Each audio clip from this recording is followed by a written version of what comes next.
ఇలాంటి డాన్స్ అలాంటివి అనిపిస్తుంది కాబట్టి అలాంటి డాన్స్ అది మీ పర్స్పెక్టివ్, మీ స్టేట్ ఆఫ్ మైండ్ కూడా నా పర్స్పెక్టివ్ అడగడానికి ఇది కాదు ఇంటర్వ్యూ కాబట్టి జనాల వర్షన్ నేను మిమ్మల్ని అడుగుతున్నా. సో వాళ్ళు నన్ను ఈ క్వశ్చన్స్ అడుగుమన్నారు కాబట్టి సో ఉన్నారు వాళ్ళ పేర్లు నేను చెప్పలేను కదా.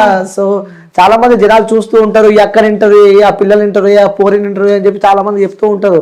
సో అందులో మీరు ఒకరు నన్ను ఇంటర్వ్యూ చేసేది ఈ రోజు. ఇలాంటి డాన్స్ అలాంటి డాన్స్ అది నేను అసలు యాక్సెప్ట్ చేయను. మీరు ఎన్నిసార్లు అన్నా కూడా నా డాన్స్ కాబట్టి అది డాన్సే, ఓకేనా. అందులో ఒక బాడీ ఆర్గన్ ఒకటి హెవీ బెస్ట్ ఉన్న అమ్మాయి ఒక డాన్స్ వేస్తేనే అది తప్పంటే ఇంకా మనుషులు బతకక్కర్లా.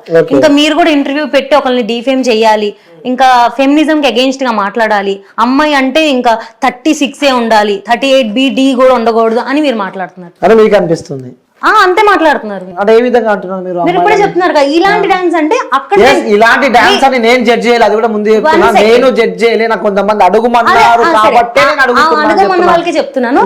ఇలాంటి డాన్సర్ అంటే మాక్సిమం నేనేం కొరియోగ్రాఫర్ కాదు. ఫస్ట్ థింగ్ నేను కొరియోగ్రాఫర్ కాదు, నేను వేరే వాళ్ళు చేసిన రీల్స్, ఇప్పుడు ట్రెండింగ్ లో ఉన్న సాంగ్స్, కొత్తగా హీరోయిన్స్ చేసిన సాంగ్స్ ని ఆ స్టెప్స్ చూసి సేమ్ రిప్లికేట్ చేయడానికి ట్రై చేస్తాను.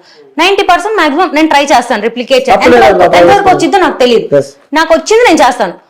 నేను చేస్తున్నప్పుడు ఒక అమ్మాయి బాడీ ఇలా ఉందంటే ఆ అమ్మాయికి ఒక 38 అమ్మాయికి బాడీ ఆర్గాన్స్ ఏమైనా ఇలా ఉన్నాయంటే ఆబ్వియస్ గా ఆ అమ్మాయి మూవ్ అయినప్పుడు అవి షేక్ అవుతాయి, ఎంత వాళ్ళు ప్రొటెక్ట్ చేయడానికి ట్రై చేసినా కూడా, ఓకేనా. అదే నన్ను జడ్జ్ చేసిద్ది అంటే వాళ్ళ స్టేట్ ఆఫ్ మైండ్ అంతే నేను ఫీల్ అవుతాను. సో నాకు వాళ్ళు డబ్బులు ఇచ్చిన, ఫుడ్ పెట్టినా, చిన్నప్పుడు నన్ను కనిపించిన వాళ్ళు కాదు కదా, వాళ్ళకి నేను ఆన్సర్ చెప్పాల్సిన అవసరం నాకు లేదు. మా డాడీ నన్ను అడిగితే నేను చెప్తా. ఓకే సరే, మీ డాడీ అడిగితే చెప్తా. మీ డాడీ ఎవ్రీడే మా డాడీ మార్నింగ్ నేను పోస్ట్ చేస్తాను కదా, మా డాడీ టీవీ చూస్తారు, నేను 7:30కి పోస్ట్ చేస్తాను, లేచి 9కి వస్తాను. 9కి మా ఇంట్లో యూట్యూబ్ మా డాడీ చూస్తూ ఉంటారు అనమాట. చూస్తూ ఉన్నప్పుడు కింద షార్ట్స్ లో ఆ వీడియో వస్తుంది. వచ్చిన తర్వాత మా డాడీ ఆ వీడియో చూస్తాడు, ఆ రిమోట్ కర్సర్ని ఎత్తుకొని లైక్ బటన్ నొక్కుతారు. ఓకే, నాన్న కాబట్టి తప్పదు కాదు. ఇలా మీలాగా చాలా మంది కమెంట్స్ చేశారు, చాలా ఫ్యామిలీ ప్రాబ్లమ్స్, అదే జనాలు చాలా మంది కమెంట్స్ చేశారు. అదే చెప్పారు చాలా మంది కమెంట్స్ చేశారు, ఫ్యామిలీలో వెనక బ్యాక్ బిచ్చింగ్ చేసుకున్నారు. డాక్టర్ కదా, రీల్స్ చేసుకోవాల్సినంత అవసరం ఏంటి? డాక్టర్ 9 to 4 వరకే డాక్టర్, 9 to 9 వరకే డాక్టర్. యాక్టర్ కాదు, నా ఇష్టం, నా టైం అది. ఒక నుంచి ఒక వరకు జాబ్ టైం. ఇప్పుడు సాఫ్ట్వేర్ ఇంజనీర్ ఉన్నాడు, 9 to 4 జాబ్ చేస్తాడు, తర్వాత వాడి ఇష్టం వాడిది. నాది అంతే, నా జాబ్ టైం వరకు నేను జాబ్ చేసుకుంటా, తర్వాత నా ఇష్టం, నేను ఏదైనా చేసుకుంటా. అది ఇంకా నేను ఎక్కువ కష్టపడుతున్నా. పొద్దున్న 10 నుంచి నైట్ 9 దాకా నేను జాబ్ చేసి ఇంటికి వెళ్ళి తిని రీల్స్ చేసి ఎడిట్ చేసి పడుకోవాలి. అది నాకు ఎక్స్ట్రా వర్కే. ఎడిట్ చేయాలి, మళ్ళీ ప్రమోషన్ వీడియోస్ నేనే ఎడిట్ చేసుకోవాలి, వాయిస్ ఓవర్లు ఇచ్చుకోవాలి, నేనే పోస్టింగ్ చేసుకోవాలి, మళ్ళీ నేనే మాట్లాడాలి వాళ్ళందరితో, అవన్నీ నేనే చేసుకోవాలి. నేను నైట్ నాకు 2 దాకా ఎడిటింగ్ చేసుకుంటాను, మొత్తం అన్ని చేసుకుని పడుకొని పొద్దున్న లేసి పోస్టింగ్ చేసి మళ్ళీ ఇంకా డే స్టార్ట్ చేస్తాను. అది నాకు ఎక్స్ట్రా కష్టమే. ఇంకా ఎంతవరకు సంపాదిస్తున్నారు? ఎందులో? డాక్టర్లో ఎంత వస్తుంటది? యాక్చువల్గా డెంటల్ వాళ్ళకి చాలా తక్కువ అండి పే అనేది. అంటే మనం ఓన్ క్లినిక్ పెట్టుకుంటే తప్ప అసలు లిటరల్గా ఒక షాపింగ్ మాల్స్ లో బట్టలు సెట్ చేస్తారు కదా, వాళ్ళకి ఇంకా ఎక్కువ సాలరీస్ వస్తాయి స్టార్టింగ్. ఓకే, డెంటల్ కన్నా 15,000 ఇస్తారు వాళ్ళకి. పాపం డెంటల్ వాళ్ళకి అయితే 10-12 ఇస్తారు స్టార్టింగ్. ఎందుకలా? అది డెంటల్ కి డిమాండ్ ఇప్పుడు అలాగే అవుతుందండి. సో ఎంత డాక్టర్ అయినా అది చాలా తక్కువ. ఓకే, ఇన్స్టాగ్రామ్ నుంచి ఎంత సంపాదిస్తున్నావు? ఇన్స్టాగ్రామ్ నుంచి నాకు ఎంత పెద్ద బడ్జెట్ ఉంటది?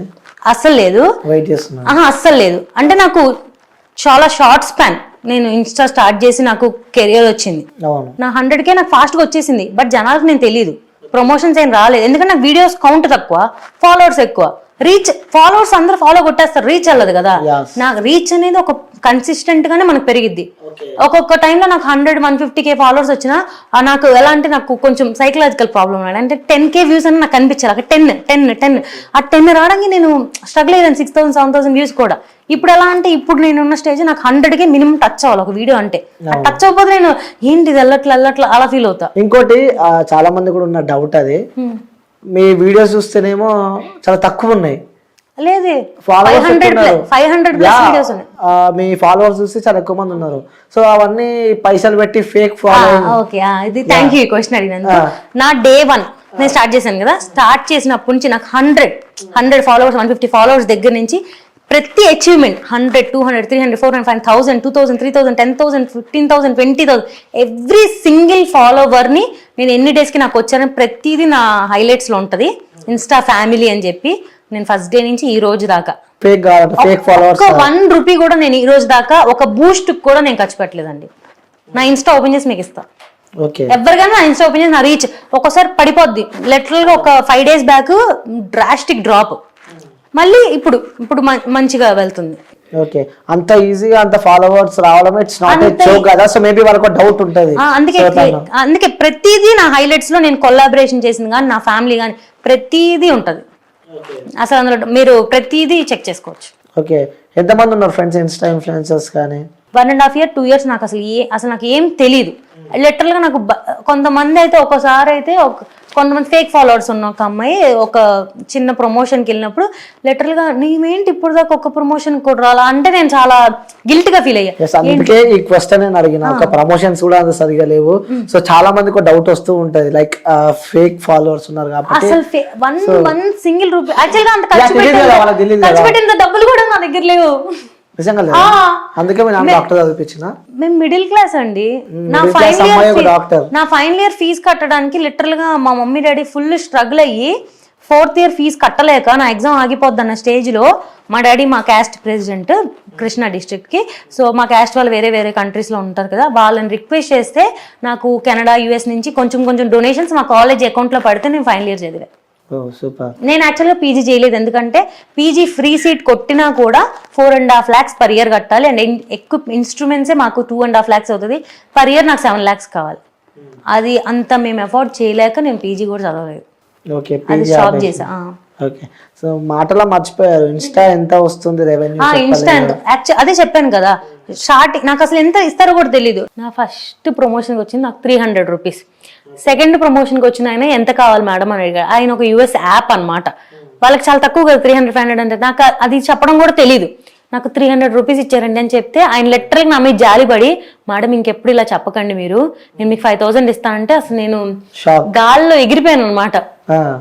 అప్పుడు థర్డ్ ప్రమోషన్ నేను అంతే ఎక్స్పెక్ట్ చేశా. వాళ్ళు 1000 కూడా ఇవ్వాల. అయ్యో, ఎంత ఇచ్చారు? 1000 ఇచ్చారు. అడిగితే 1000 ఇచ్చారు. సో అలా 2000, 3000, 1000. ఇప్పుడే అండి. అంటే ఇప్పుడు నాకు యాక్చువల్ గా అంత నాలెడ్జ్ లేదు, బయట ఎంత ఛార్జ్ చేస్తారని కూడా నాకు తెలియదు. ఈ మధ్య ఒక 6 months నుంచి ఏమో కొంచెం బయట మాట్లాడడం, జనాలతో కలవడం తెలిసినది. ఓకే, ఇలా ఉంటది మార్కెట్, ఇంత ఉంటది, ఇంత పే చేసుకోవాలి, ఎక్కువ చేయకూడదు, మనం ఏం చేయకూడదు అని తెలుసుకొని ఈ మధ్య ఓకే ఒక 10,000 అట్లా. హైయెస్ట్ 10,000. చాలా మందికి ఫ్రీగా చేస్తానండి, బార్టర్ సిస్టమ్ చాలా మందికి చేసా ఫ్రీగా. అదే చేస్తారంటే ఇక పెడతారు మెసేజ్. యాక్చువల్లీ అదే చెప్తున్నాను కదా, నేను 100 ప్రమోషన్స్ చేసి ఒక 200 చేసి ఉంటాయి ఇప్పుడు దాకా. 100 ఫ్రీగానే చేశానండి. అంటే చిన్న కంపెనీలు ఉంటాయి, వాళ్ళు పెద్దవాళ్ళతో చేయించుకోవాలి, పెద్ద వ్యూస్ రావాలనుకుంటారు, బట్ అంత ఎఫోర్డ్ చేయలేరు. ప్రోడక్ట్సే ఉంటాయి వాళ్ళ దగ్గర. అసలు నేను వాళ్ళ దగ్గర 1 రూపీ కూడా ఇవ్వండి అని కూడా అడగను. పంపించండి మీరు, నేను చేస్తాను అని చేశాను, చాలా చేశాను అట్లా. Okay, right. మీ ఇంట్లో ఎవరంటే ఎక్కువ ఇష్టం మీకు? మమ్మీ, డాడీ ఎక్కువ. నాకు బ్రదర్స్ సిస్టర్స్ ఎవరు లేరండి. ఒక్కదాన్ని. ఒక్కదాన్ని. సో ఇది మంచిగా చాలా గారాబంగా పెరిగావు. అది అమ్మ